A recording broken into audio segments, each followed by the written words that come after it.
I was listening to the story about, it was a story of a family in Washington, and the little boy called the Bigfoot the Cowboy Man.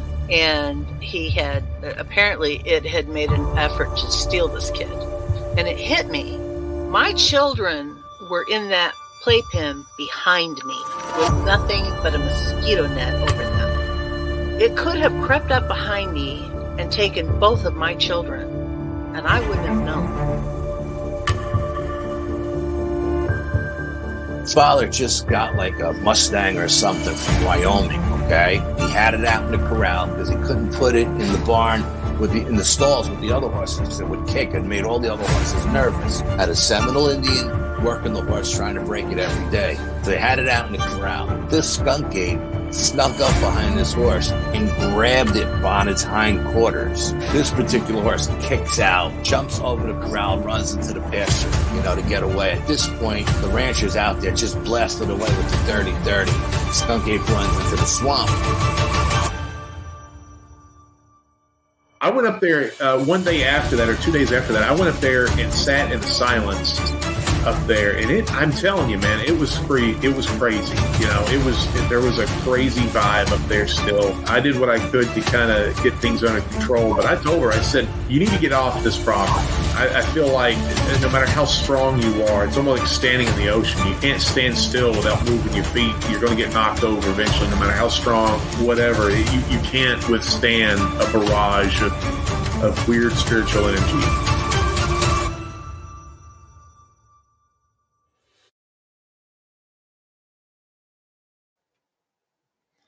What's up, everybody? Welcome to Paranormal Odyssey on this Friday evening. Thank you so much, everyone, for hanging out with us. Got Lisa with me, as always. Lisa, how's it going, ma'am? Good. Location scouting this week, so y'all are getting me right in my lovely hotel room. So When you're a that's been busy big-time this week. Hollywood Good. Finally movie thawing producer. out from. No. Yeah, in Yeah, this glamorous hotel room I'm in. yeah. Well, where are you at right But now? finally thawed out from the ice storm. Northwest Arkansas right now in Northwest Bentonville. Arkansas. All right. Well, we got a good one lined up for you guys today. Like we had a little bit of lag there with you, Lisa, but I think we're back Yeah, my current. internet in here is kind of crazy. Okay. Yeah, we'll just see how it goes. Should be all right. All right, everybody, if you have not done so yet, hit that subscribe button. I sure would appreciate it. If you have had an encounter, would like to come on and share it with me on an episode of Paranormal Odyssey, either PO Live or PO the podcast, shoot me an email to Wayne at paranormalworldproductions.com. Love to talk to you about that. Also, I want to ask everybody to please head over to the website, paranormalworldproductions.com. Check all three shows out: Paranormal Odyssey, Sasquatch Odyssey, True Crime Odyssey. And pick you up some merch and help support the shows, if you will. I'd appreciate it. All right, guys, got Mr. Bryan Bowden on tonight. Bryan is with the Bronxville Paranormal Society. He is partners with Al Santoriga. Al's in the chat there hanging out. So yeah, he's been telling me all this time that I need to get Bryan on to talk for a little bit. So I was able to set that up, got him on, ready to go tonight. He is expecting questions. You guys have any questions for Bryan, feel free to send those over, but please put those in all caps. This makes it a little bit easier for Lisa to see those and get them over to us. Yes. All right. Lisa, you got anything you want to add before we jump in? No, I'm really excited about having Bryan on here. I kind of did a little homework on him, and he's got a lot of very interesting things to say and stuff that he's researched. So I'm very, very excited about having him on tonight.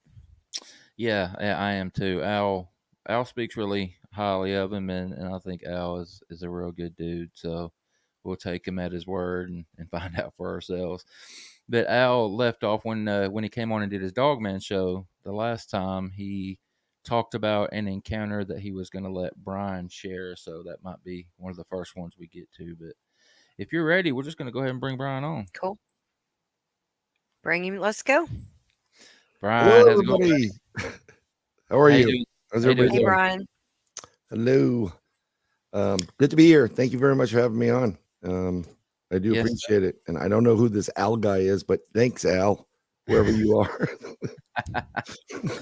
So you are Al's business partner or partner in this cryptid world. Yeah, You guys run the Bronxville Paranormal Society, right? that is correct. I mean, Bronxville Paranormal Society was actually started by Al. He was looking to do something. His brother, who's a parapsychologist, probably I think one of the few or one of the first in this country, said start your own group. And I met Al through a third party group, and him and I are very simpatico on our thought process and a lot of things we do. We do, but it's just like it's kind of like meeting your brother, and we just clicked, and he invited me in, and we just been, I'm a bad penny, right, Al? So I just keep coming back and back. And it's always good, in this field when you're dealing with like, whatever, hauntings, UFOs, especially cryptids like Bigfoot or Dogman or something else. A lot of people go out by themselves. Bad idea. It's dangerous out there. This is not a joke. People think, oh, these people talking about mythological creatures. No, they're real. And thanks to Al, the Dogman is now, and was there, and it's just, I didn't want to believe this to be real, but it's 100% real. And it's always good to have somebody, like, if something happens, can go get help or aid, and or something to that effect. So we're like brothers, and we get each other's back. Yeah, I've said many times there's safety in numbers. Oh yeah. I don't see any point in going out doing this stuff by yourself. I mean, I've gone on hikes and stuff by myself, day hikes and stuff. There's no way I'd go on a night investigation by myself. I just wouldn't do it. It's not the fear of like being in the dark woods or anything like that. It's just, what happens if you snap your leg, or you fall in a hole, or you get, if you're down in certain parts of the country, you get charged by a hog. What are you gonna do? Definitely. And so, this is what we do 99% of the time. This is how we we're just there. I mean, matter of fact, we went on, I'm sure I didn't see the episode, so, and I forgive me for that. But we went on back into one of our locations, and he wasn't feeling well after a while. And I'm there with another one of our friends, and I'm thinking, okay, if I have to get him out, how are we going to do this? I was already prepared to, create something out of the, the logs just to lean him on and drag him out. But it was, thankfully I was there, and, give him some oranges to kind of get his, it was too hot, and let him rest. And this is what we do for each other. I mean, it's just, I won't go on an investigation with just anybody. And I sure as heck want Al there all the time. Yeah, that's awesome. Yeah. I mean, at least to bug him, Yeah. Well, we'll jump right into the very first question. Al has a hard hitting one right here for you. If you're ready, Al wants to know, why does Bryan wear his underwear inside out and backwards? I don't, but thank you. Thank you. Al wants to bust my balls tonight. That's what's going to happen. Yeah. Thank you. I wear, I wear just regular underwear the right way. Don't turn them inside out. Haven't done that since I was college and ran out of money. That's strong advice right there. Yeah. Let me tell you something. When we do investigations, because we're one of the few that are really our boots on the ground, we try to get out there all the time. And let me tell you, when you're sitting in the woods and you don't have a chair, so you got to makeshift something. And we come out, and we've been sitting in, like, some leaf fodder, and it's damp, and I don't even know why. I don't know. Like, we should be hosed down the minute we get home, and we just stink. Yeah. And it's no better to stink with your brother than anything else. I mean, nothing's coming near us. So yeah. No underwear and backwards, Al. Thank you. Bryan, how'd you get your start in this field? What piqued your interest? Did you have an encounter, or what happened, bud? It actually started when I was really young. very much into monster movies, Lon Chaney, like the real Dracula, Frankenstein, all that stuff that's really cool, and space stuff on TV. And then in the 70s, we had a show called In Search Of, which was hosted by Leonard Nimoy, Spock. And on that show, they showed Loch Ness Monster, the Yeti, Bigfoot from the Pacific Northwest. That's where Bigfoot was for me. And, some strange stuff. And it was the coolest thing. And I was always into astronomy and like having, adventures, because I came from the city, but thankfully my mother worked as the head counsel of a girls' side of a sleepaway camp in Connecticut. So I had the opportunity to go from the Bronx up to Connecticut for 2+ months every year. And it was awesome. So we used to go on adventures. And as I got older, I started thinking about it. I was really into the sciences and like, what would it be like to meet it, travel in the stars or whatever. Seen a couple of things, and I just started investigating. And, the best part, it really started taking off when I was able to drive. So I would drive some location. This is when I was doing it solo because, I was looking for UFOs, strange things like that. I didn't think that the Pacific, like Bigfoot was anywhere near the New York State area. I had no clue. And it just so happens one summer in this like 79 or something like that, in this sleepaway camp, I was sleeping in a bunk. And what happens is the way they do it is at night, these kids have, you can go on to the canteen, get your old treats, you hang out with the girls, try to ask them out, and then you come back to your bunk, you hang out for a bit, and eventually you pass out. So I was about 11 years old then, and I was on a double-decker bunk. It was packed with double-deckers. There must have been, I would say, closer to about 20 to 30 kids in that side of the bunk. And my bed, by my feet, it was these 3-foot by 3-foot windows that would slide open. It was hotter than hell in there, but 3 o'clock in the morning comes and I wake up. I have to kind of go to the bathroom because, and I noticed that all the lights are off in the bathroom. And that usually means that the counselors came back from town. So some were working to watch the kids. And then if you were off, you went to town, you got drunk, you came back. And most of the counselors shut the lights off because they don't, they can't sleep with the lights on. So I woke up to a smell of skunk, which is not unusual. But having to go to the bathroom, I knew it was 3 because I saw the clock and I was about to get up and I saw something in my window. There was this big thing in the window and there was movement and I didn't hear the trees rustling or anything.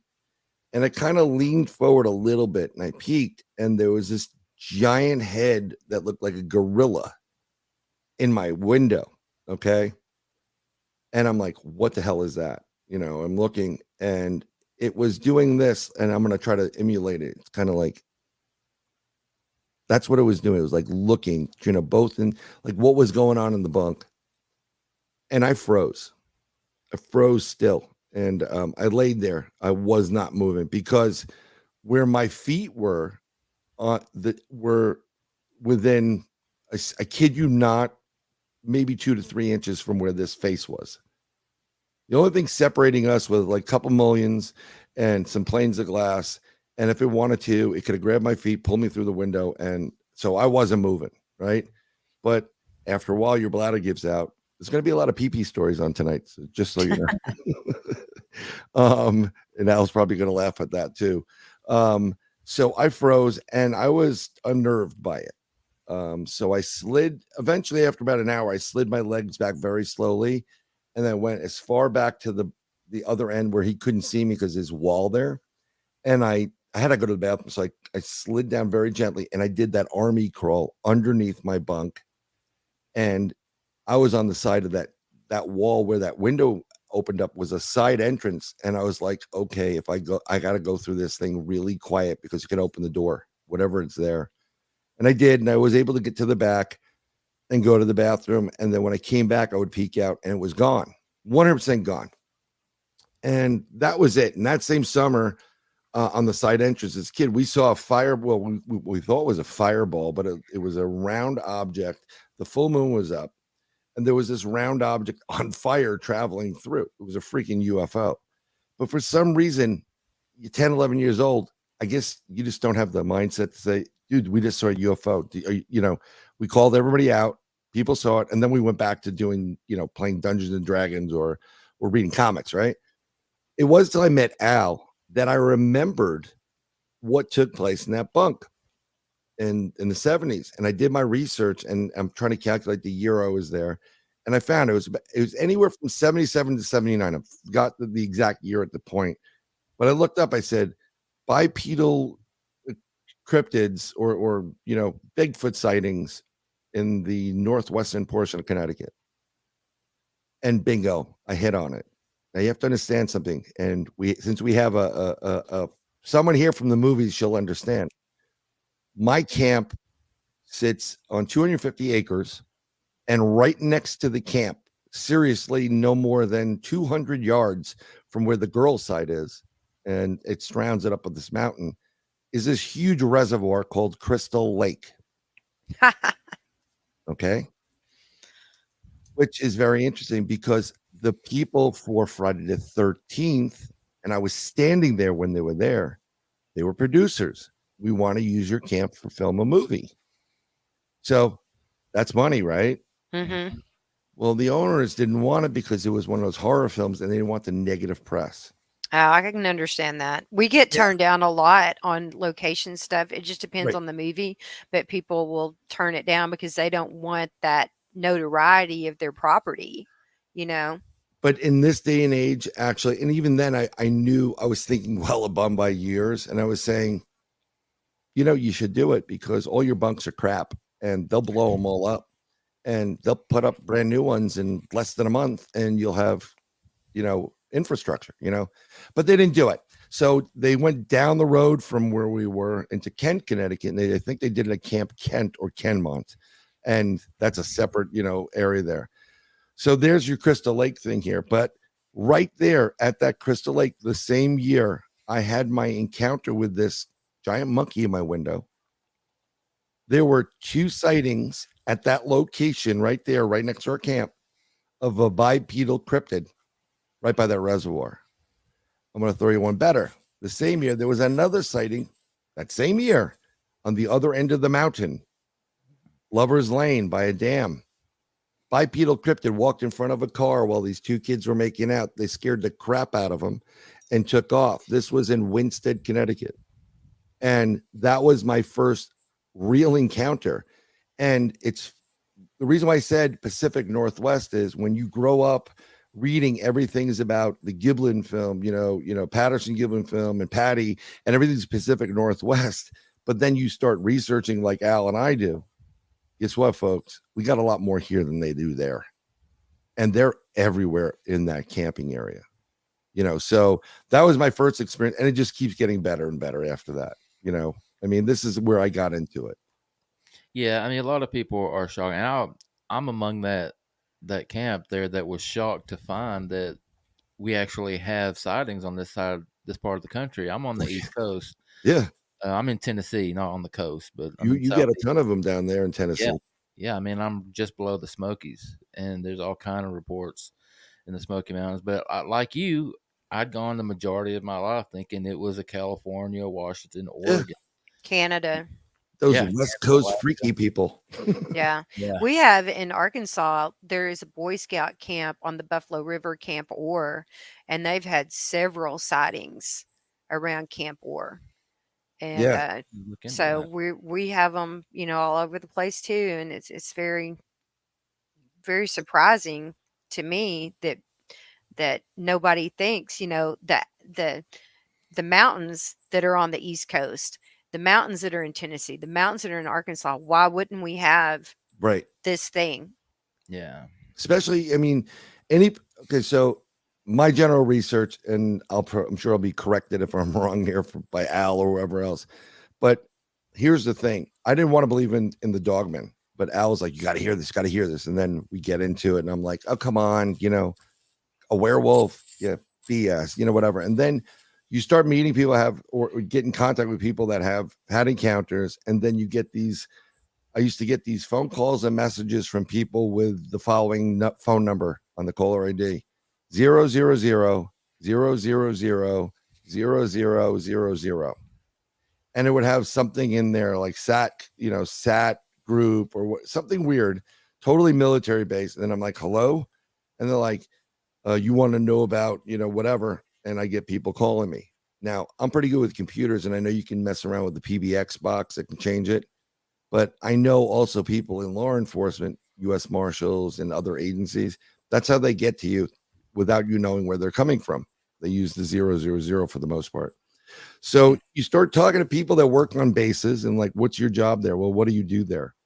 And there's a confidence. I mean, I'm just giving you an overview, but I'm not revealing anybody that I've talked to, because I would never betray that confidence. And these people, their mission is to protect the base on the perimeter at night, or if there's an issue and they have something strange happening, they go investigate it. And so you've seen this. Yes, I've seen it up close and personal. I've shot at it and I've killed them. And, like what happens with them, we don't know. We would bring them back, and that's all we know. And we just keep going on. Because I have friends that do that, not with cryptids, but, they'll go away for 6 months. Like, hey, honey, if I could write, I will. And the next thing you know, they're, arresting a warlord in Somalia, which starts Black Hawk Down. And I know the guy that did that for real. Nicest guy on the planet. So you start adding it up. And when you meet people and they have more to lose than gain, they can go to jail. They're like, it's not a joke. There's some way to it. And then you go out on an investigation and you have an encounter or two. And you're like, you sit there and you're going, really? 12-foot werewolf? Holy crap. This is not a joke, and that's unnerving. I mean, it's one thing to come across, a 7, 6, 7, 8, 12-foot, whatever, Bigfoot, it's still impressive. And it, you put you in an awe moment, but, there's something about the werewolf end of it, that American Werewolf in London thing, that is just like, wow. Yeah. Yeah. Bryan, you took the words right out of my mouth. I've said it many, many times. I got into this subject. I'd never heard of Dogman. Always been a fan of Sasquatch, Bigfoot growing up. Could not watch enough on the subject. Yeah. And then I start looking into Bigfoot, and people start talking about this Dogman thing. And I thought it was just the most ridiculous thing I'd ever heard in my life. I think this is what's given us a bad name, the people making stuff up, this giant dog on 2 legs running around eating people. It's ridiculous. Let's find Bigfoot first. And then I started thinking, well, maybe it's a misidentified Bigfoot. I don't know. But like you said, the more people you talk to, they're seeing something. And that's a great segue into Al is all about wanting you to share this. Yes. So if you don't mind, buddy, go ahead. No, it's good. It's good. And I love this story because when we do things and we go on investigation, Al and I go on investigation, we do this to everybody. Before we go out, we have like a prayer circle, and we envelop ourselves with white golden light and Lord and whatever your preference of religion is. We say these different, prayers of protection. We burn sage over all our equipment and each other to protect us. And Al will do like an Our Father, whatever, and then bust out the holy water or the holy oil and anoint me. And every time I do it, I go, it's burning. It's burning. And he's like, could you stop for once? I'm like, no, I can't. So I'm always like having a good time and joke. I can be very serious too, but why not? If we all have to be there, let's have some fun. A couple years back, Al and I decided to go on an investigation for the Letchworth Village Cemetery. And I think he may have talked about going to the Letchworth Village Cemetery, but let me explain what Letchworth Village is. Letchworth Village is in upstate New York. It was a 28 to 29,000 acre facility for unwanted beings, being babies, ones that weren't aborted, illegitimate children, retarded people, mentally challenged, whatever. And in that facility, hospital and whatever, is where they kept them all. And they did some experimentation. A lot of the doctors were not nice. I believe they experimented for, I think it was tuberculosis, candidate for, shot. And the way they decided if it was good or not is if you didn't die. So what they would do is a lot of people would die or would be abused, and they had way on the other end of the property, away from it, like miles away from it, they had a cemetery. So we said, you know what, we're going to go to the cemetery. And this was a cemetery with hundreds of bodies in it, most of which are unnamed or unmarked, and we said, what a great paranormal experience. And so we go there, we drive out there, and I'm in paranormal mode, like ghost hunting mode. I'm not in Bigfoot mode or anything else, because, I just want to get my frame of reference going. And we get there, and what happens is when you pull up, it's a 2-lane road, old country road, has a couple of houses around the place, right? But nothing, it's very, rural for the most part. And you park in front off this road, and you sit there, and then you get out of the car, and you have to walk into this. There's a pathway that goes through about a quarter of a mile, and then it comes to a spot where it opens up and it divides to left and right in front of you. And there's a big mound there with a couple of trees, and there happens to be a 4 foot to 4.5 feet high concrete stand, which was at least 7 feet wide, and on it is a plaque. And it's, I guess, people that the family members got together and discovered who was in there and put their names on the plaque.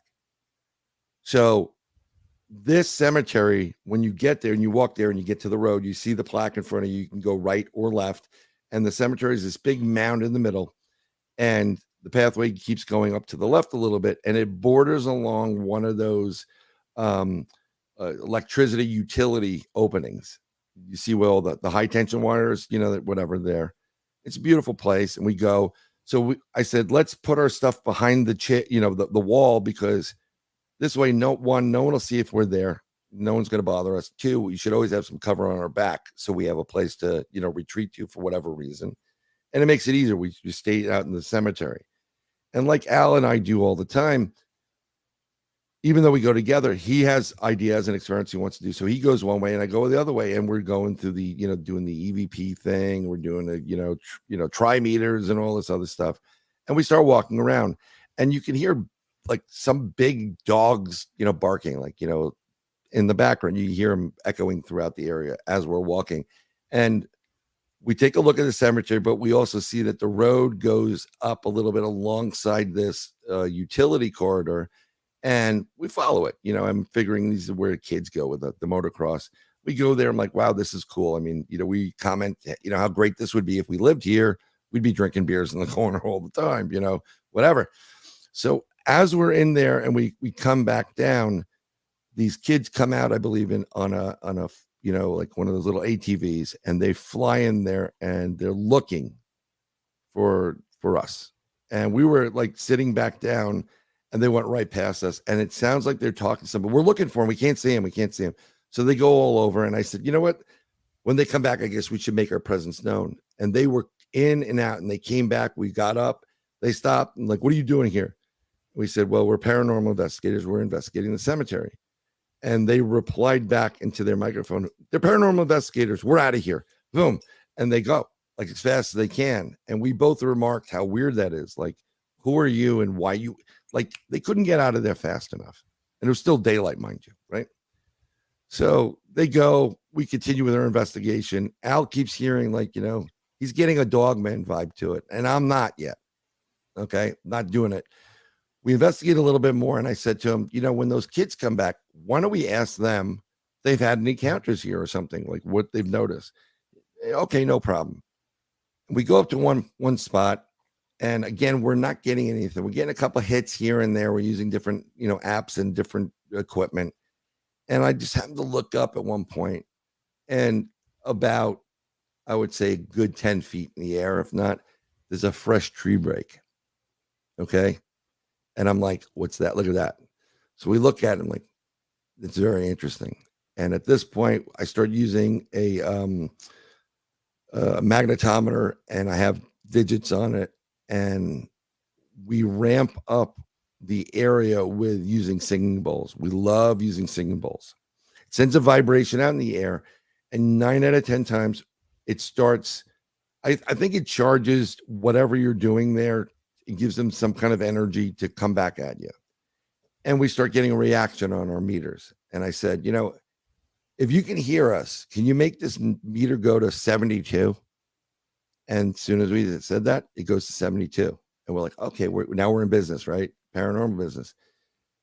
Can you make the business, go back down? And we're playing the up, down, changing the number range, and it's doing it. And we're getting excited, and we have some good evidence, but that break still gnaws at us. And Al is talking dogman. I'm like, I'm getting this vibe. I'm getting this gut feeling.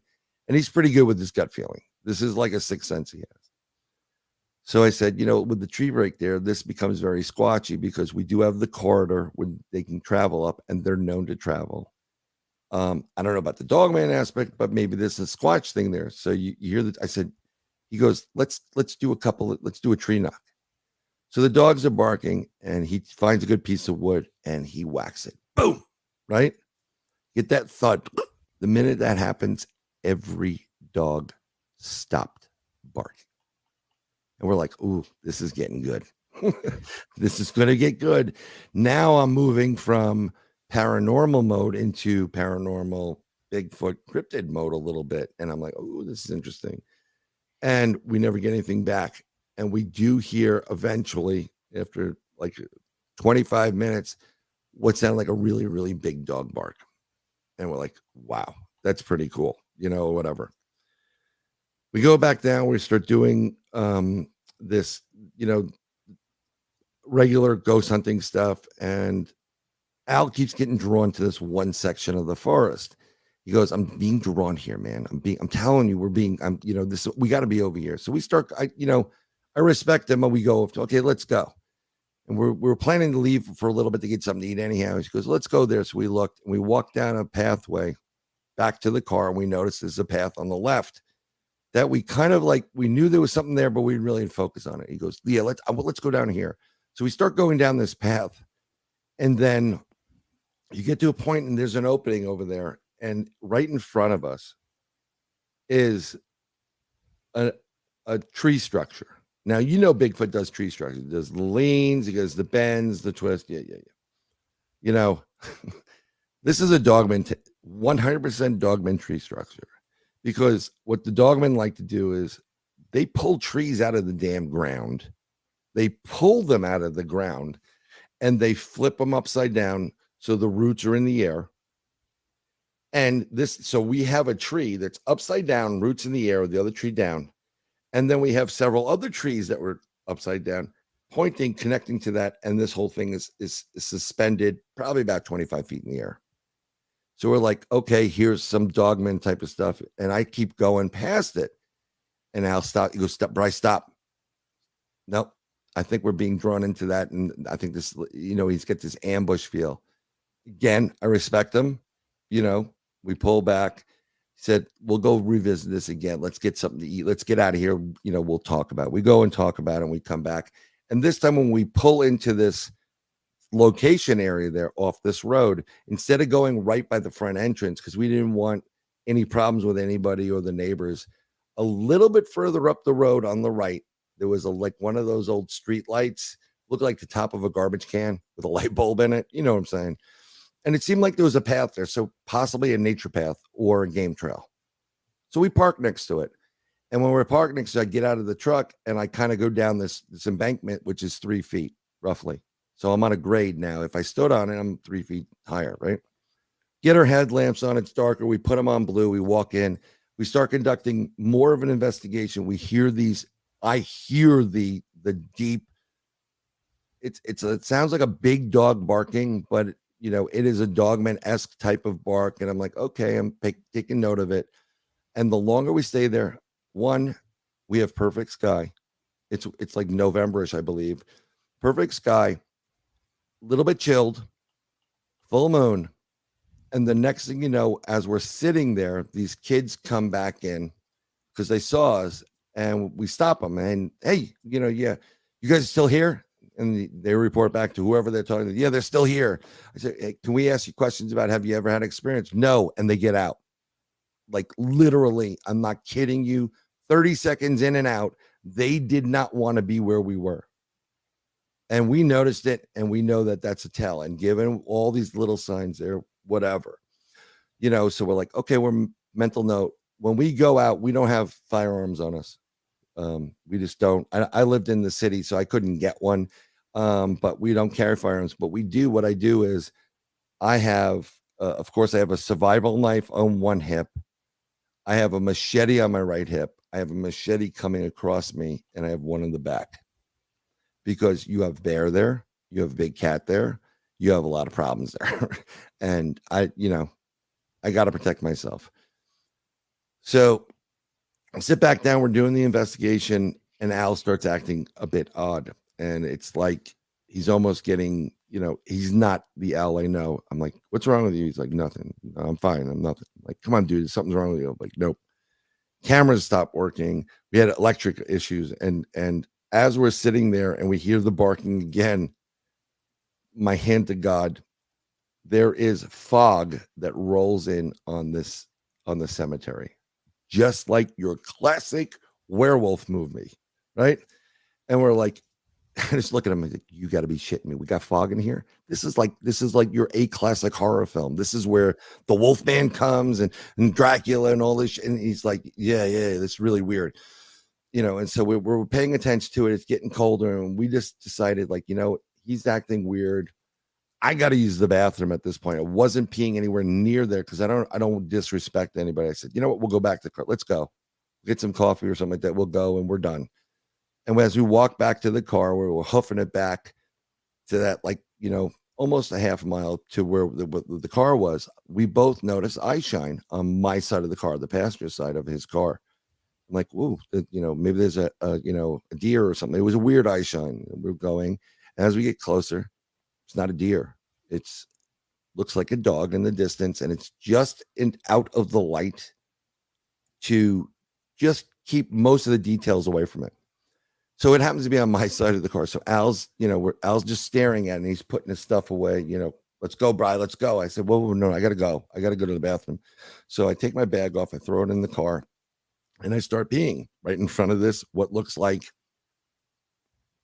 Marmaduke sitting on its haunch with big ears. And you kind of can see the snout, and it's just sitting still there like a statue. Its eyes wide open, doesn't even blink. And I tell you that I thought I was 20 feet from it. Al says, you were a lot closer than you thought. So I'm sitting there and urinating in front of it, knowing that when you pee in front of a dog, an animal, and that's establishing dominance. And you're now saying, I'm the alpha, and pardon the expression, you're my bitch. Okay, that's what I'm doing, right? And Al's like, get in the car, Bri. Get in the damn car. I'm like, no, Al, I got to go. I can't stop. And it was like the Austin Powers pee. I swear to God, it just kept going and going. And I just start sitting there realizing, as I'm looking at this thing, I'm 6'1", 6 feet 1 inches tall. I'm on a 3-foot grade. So that makes me 9 feet 1 inches tall. This thing's head sitting on its haunch was at my snout, my nose level. And it started to think Al is screaming at me, get it, I'm leaving you here. The hell with you. I'm like, no, dude, you're not leaving me. Come on. He goes, stop, pee, let's go. You can pee down the road. I'm like, look, I gotta go. I broke the seal, whatever. And everything is just like taking place. He's yelling at and screaming at me. This thing is staring at me. And then the next thing you know, this thing starts lowering self fluidly and it disappears. And Al's like, get in the fucking car. And I get the goose pimples coming up. I got them right now because I'm remembering it. And when this is one of my tells on an investigation, when I start getting goose flesh, or I feel that the chili willies, as I like to call them, pardon the expression, shit's going down. Something's happening. And I got a very uneasy feeling, and I hopped in that car as fast as possible. And Al did some Dukes of Hazzard shit and did a U-turn and bolted out. And I didn't even, I wasn't even looking at the face. I was looking at that rear view mirror because this thing went down and it seemed to start moving to the right of me, like it was trying to get past this log that was in between us. And I'm like, I'm pretty sure that would have been all over for me. And he would ask, that was the largest animal I've ever come up against except for Sasquatch. And this was the true to form soldier type of thing. I didn't see any fangs. It was just sitting there with the pointed ears, the big snout, the chest is like kind of barreled out and it's just sitting. And from this, I will never forget that. So that is the encounter I think he wanted me to talk about with that. And of course it's a PP encounter. But yes. Yeah. Tiffany had a question a few Sure. minutes ago, but I didn't want to interrupt you. No, I didn't either. I was thinking the same apologize. thing. Yeah. I've heard about this before, where you mentioned the trees being pulled out of the ground, turned upside down, shoved back in. And she's saying, so that's Dogman. I always thought that was a Bigfoot. I always heard Bigfoot did that. Me Do too. Dogman I do think it? they both do it, but you got to understand something. I mean, most of the Bigfoot stuff that I've seen in our neck of the woods has been your atypical crisscross, really high up tree structure, crisscross, arches, X's, ground stars, nothing this dramatic.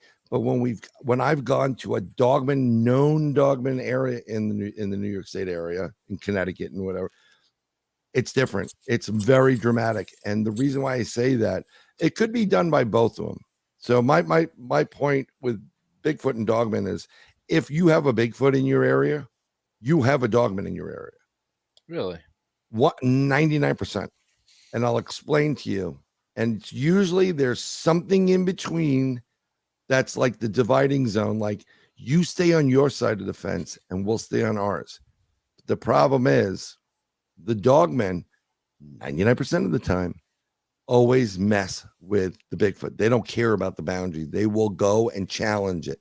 It's kind of like what goes on broke the seal. Thanks, Nana. It's kind of like what the Russians do. They keep getting just over the border a little bit, right? They keep pushing us in certain parts of the world, and we got to go over and escort them out. And this has happened throughout history. So from my experience and from what I've seen, yes, Bigfoot does do those things, and I know about it throughout, there's parts of the country where it's kind of like a standard. But from my experience in my area, it's always the Dogmen that are that much more bolder and brasher and aggressive. I mean, these are the same creatures. And they all are voyeurs, right, guys?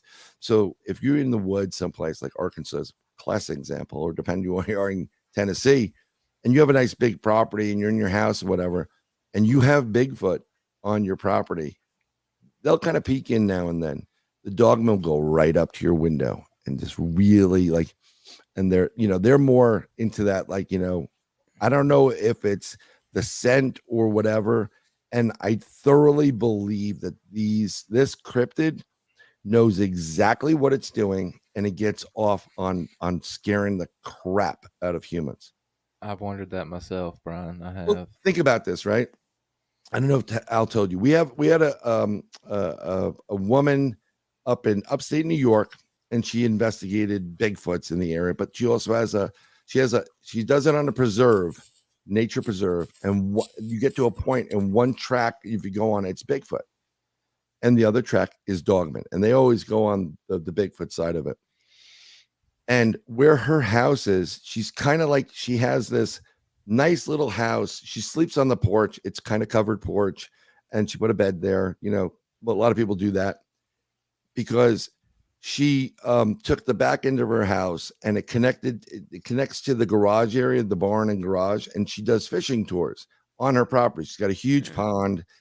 People go fishing. They buy lures. There's a store there. So the store has its own doorbell, and the front door, has its own doorbell, different sounds, so she knows the difference, right? She sleeps on that front porch, and she had an issue once. They try to teach kids about Bigfoot, and they take them up to the preserve. And this is when we first met them. I mean, I saw a picture. She's teaching these kids. Someone took the picture. These two women are up front. There's about 15 kids, little kids sitting there, like third graders. And in the background to the right, you see a Dogman with the fangs out and like wet in the mouth, hideous, like kind of peeking in and watching them. So we contact them, like, dude, you got a Dogman in this photo. It's dangerous, keep the kids away, whatever. And we met up with them. And she tells me that one night she was sleeping. It's about 3:00 in the morning. And she hears things, around the outside of porch area where she sleeps. And not, he's like, well, we've had interactions with Bigfoot. They kind of come up and they'll try to take a duck or a chicken of hers or whatever. But this was weird. This was different. And then she wakes up the next morning, and on her front door, which is no longer opening, it's a glass door. It's one of those doors that has like 9 panels on it. She found a handprint. Okay. But not like this. It was upside down on her window. And then she goes, and look by the side over here. Like my window was open slightly, and I heard this like, that breathing sound, like sometimes these dogs make. And there are footprints right there in the ground. You can see them, and it's not a Bigfoot footprint. It is your classic. It's almost like a tri-toed, triangle type of footprint. And I'm looking at this, and she's like, I don't know, like it's a weird shape. How did he get there? And I said, the way he got there, he was on your roof right over here, and he was down peeking in on you that way. But that wasn't enough of it. The night after she discovered these things, she wakes up at 3 a.m. because this is what Dogman does to you. One of them is by the store pressing the button, and the other one's by the front door pressing the button. Ding, dong, ding, dong, ding, dong. Damn. And all she said was, my husband wasn't home. I wasn't opening the damn door, and I cocked my she had a double barrel shotgun there. No one's messing around at 3 a.m. They do. And that's why I'm saying with the trees upside down and them purposely like sticking their mugs in the windows and messing with the door frames, like jiggling them or scratching on them, they want you to come out. And I don't know if anybody else has had this experience. I don't understand why they don't just come in and do what they want. That right? was going to be my question. Why don't they just come in? So like that damn door is keeping that 1,000-pound beast. Exactly. Yeah, it's not happening, right? And the only thing I think of is like, that old stuff in the vampire movies, like they have to be invited in for some reason. I'm like, is there an unwritten universal law where you can't just go in there, or maybe they know just to push it just so far before they know what the humans are capable of, which is usually like killing them and attacking. I think that's also part part of it. I've wondered that so many times. That's a great question. And Bigfoot too. I mean, why aren't they coming in? Why aren't they coming in? Well, I mean, I always say this. I'd rather have an encounter like that with a Bigfoot than a Dogman any day of the week. Not because they're cute and fuzzy and Harry and the Hendersons type of crap. That's not it. It's just they don't seem malicious. And don't get me wrong, Bigfoot can be very dangerous to everybody, right? Especially if you get like one of these younger Bigfoot that are, we'll call it a rut. They're like at that point, like they want a piece, and and we've heard stories about encounters, or they're just pissed off. I wouldn't want to come up against anything in that nature, but in general, there's a story. I forgot where I was. I don't know. I think it was Bigfoot Eyewitness. I was talking to one of them, like Vic on that show. Yeah, Cundiff. And there was a guy that was telling about their experience, and they live in the woods, and they usually take their dog up this one road at night. This is what their path was, and they go into this one area, let the dog run, and this woman started walking her dog up there. And they've heard the sounds of Bigfoot. They figured they had Bigfoots up there, whatever. And as she's walking the dog, she's getting pelted by rocks, right? So he's like, what the hell's going on?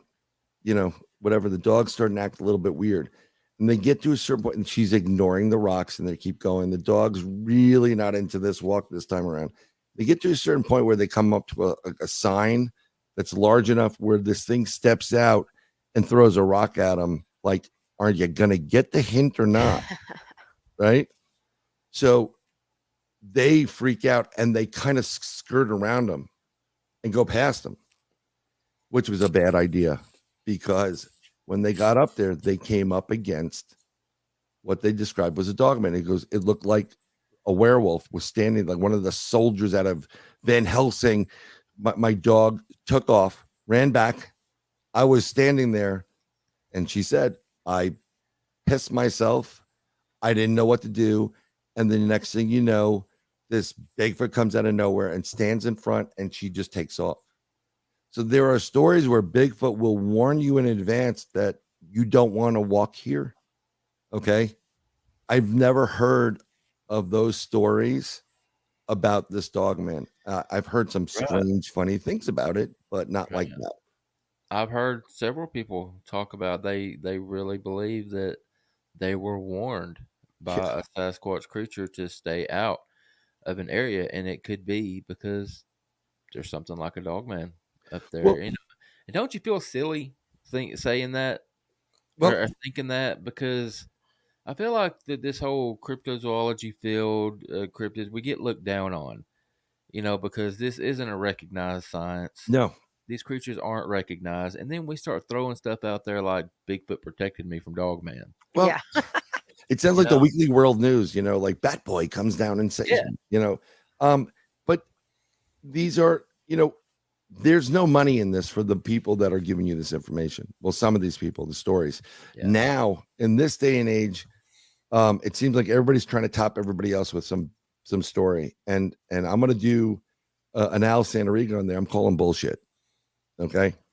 And I don't normally do it, and I'm not pinning something on individuals, but the stories that are coming out now, and I'm a God-fearing person, but this is just my 2 cents. I don't believe they're Nephilim at all. I believe that that Bigfoot and these dogman-esque creatures, I think there's a lot more of a connection to each other than has been discussed. I don't believe that they're Nephilim. I believe that their own individual physical, creatures, beings that have been here for millions, if not since the beginning of time. When you do the holy Archangel Michael prayer, protect us from all evil and evildoers that have been, they're not just talking about the devil. They said there's a lot of other things on this planet that were here before God said, let there be light. Man's going to be in my, like, you suck. Man is the one. Okay. And that's what they're protecting you from. Now, I don't think that Bigfoot, I think Bigfoot knows what humans are, and that's why he stays away from them for the most part. We're dangerous. Dogmen, they're a lot more aggressive, but they still stay away from us, But these are creatures that Native Americans and indigenous people have been talking about, these guardians of the forest. And where do they live? In the forest. And they're big. And it's not just an 8, 9, 10 foot Bigfoot. There are, eyewitnesses, great person, Ron Moorhead, who I became friendly with. And they had, I think it was a 27 or something like that, 27-inch footprint. 27. He goes, we got up one morning, we walked into the camp, and I kind of tripped and fell into, there was like an indentation, and we looked at it. It was 27 or 26 and a half to 27 inches long. Wow. That's a 2-foot footprint. Now, if Shaq is, let's say, Shaq's what, about size 15, maybe, if I'm close. I think he's bigger than that. 18? I think he's like a 17, maybe. 17? Okay. Just think what this is.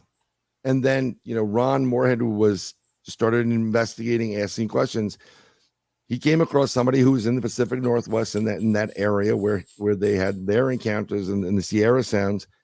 And he asked somebody, I forgot the guy's name, and he goes, well, what was it that you saw in the forest? He goes, I saw King Kong. And I'm like, really, really, seriously, King Kong? I'm like, this thing was taller than the trees. It was King Kong. And I do believe we have plenty of area in this country for these really, really large creatures to exist. Absolutely. And also, in relationship to this whole phenomenon, I used to be a flesh and blood guy, Gigantopithecus, blah, blah, blah, blah, blah, right? Until in 2015, we had a day-night investigation, Al, myself, and this guy, Bill, and we had a bunch of different encounters. But we had an encounter with a bipedal cryptid, a Bigfoot. At night, we had footfall, we had a bluff charge coming at us. And on top of the bluff charge, I mean, We didn't waver. We didn't move from there. It gave us 3 whoops. Now, we were 2 miles into this lake area, and we're at the top of it, and it's pitch black. One path to where I was sitting to my left was a goat path, a mountain path. I would have been dead. Okay. The other path we came down, which bordered along the Appalachian Trail, you couldn't see it. You'd have to put your lights on. There's no way I'm outrunning anything. I'm not that quick. I'm not Jesse Owens, you know. Mental note for investigations, folks: always bring someone who's slower than you. So we had this experience, and then at the end of it, it did 3 whoops. It goes whoop, whoop, which reverberated in our chests. And the third whoop, within a second, is 2 miles down the road at the beginning of the lake. And I studied physics. I studied astronomy. I thought about an astrophysics career. You know, I'm like, where am I going to make money? Oh, no. So I didn't go into it. The only way you can go from point A to point B, in theory, is if you open a portal, you get into the portal, and you come out elsewhere. So I started looking more towards the quantum physics that I was beginning to study when it was in its infancy. And even Ron Moorhead, I read his book, Quantum Bigfoot, and I'm like, oh my God, thank God he wrote this. I believe these creatures are flesh and blood here and can go interdimensional. And in the process between flesh and blood and interdimensional, the conversion of energy from what we are now, because we're made from energy and electricity, mind you. When you convert electricity, you need more electricity to convert into a different form of electricity. Hence why your batteries get drained, your phone gets drained, your camera gets messed up. Because this is also not a conversion just to convert the process. It can be used as a camouflage process. The only great video or film we have of a real good Bigfoot is still Patty, and that's because there was 0 electronics involved. And when you have 0 electronics, you can't drain it or sap it. So I believe when they're altering their form from physical, getting back into that interdimensional or different energy, that's why you see those mysterious lights by Bigfoot. It's not UFOs. Bigfoot is not a UFO pet. It's its own entity and being. And yes, ETs, aliens, are very interested in them, and they abduct just as many as them as they do us. Because how is this thing going interdimensional? They have questions just as well. So the energy you see, the little orbs and little lights and that disappear, that is a Bigfoot actually in different form. And the reason why you have those tracks, you hear the report, we're walking down the lake and there's these, 16, 17 foot, inch tracks, with like a huge, gate on it. And then it just ends in the middle of the lake and it doesn't go anyplace. The way they do that is they get to a point and they can open a portal and move elsewhere. That's just my theory. Yeah. Okay.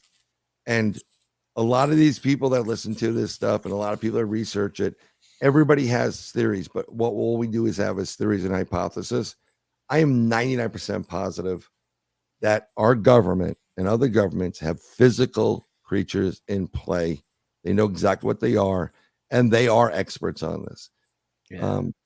Other than that, anybody that's been on, a couple of interaction experiences, that's where the expertise comes. I'm not an expert. I just had a lot more experience and a lot more time doing it.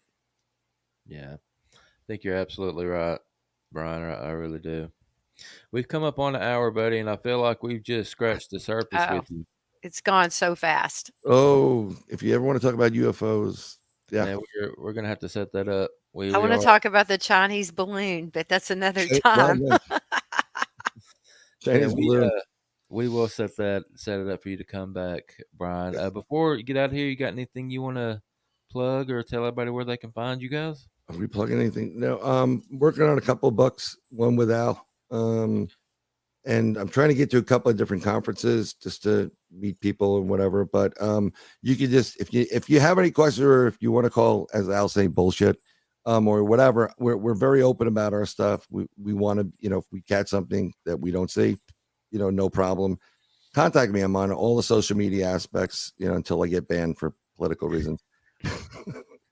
And then, you can ask me anything. We're very, very open to it, and we welcome any questions. And I'm still working on BryanBowden.com for my own personal stuff between book art and stuff that I do, and we have a Bronxville Paranormal Society as well. All right, and I'm gonna get with you, Bryan, about getting you to come back. This is Sure. good stuff, brother. Yes. You got it. Thank you for having me again. Yeah, man. Have a good night. You got it. Bye, Brian. Good stuff. That How, went by so fast. I was gonna say, how fast did that hour just go by? Very quick. And like you said, we just scratched the surface. I I know. mean, Some people just make them easy. Some people get on here and the hours fly by, and then I've had others that I've interviewed for the podcast, and it's just like pulling teeth, trying to get, it's like people run out of things to say real quick, or they don't explain things thoroughly. Bryan gets in there and explains things thoroughly, and people like that make it really, really enjoyable to do this. yeah, definitely. I'm learning a lot. Yeah, I mean, I am too. I've been doing this for 4 years, and every show I learn something new. Oh, definitely. Definitely. All right, everybody had a real active audience, and I didn't ask a whole lot of questions, but the comments were great. Had some people that were new. Three Beards podcast, you guys were new. I appreciate that. Tom came in from North Carolina. Yeah. Cardos, thanks for stopping by, buddy. And a couple others. It's escaping me right now. Okay, Nana was very active tonight. I appreciate it. Thank you guys so very much. I think everybody was just so enthralled that they were just trying to listen and not ask questions because you're just really like taking it all in. Yeah, you're probably right.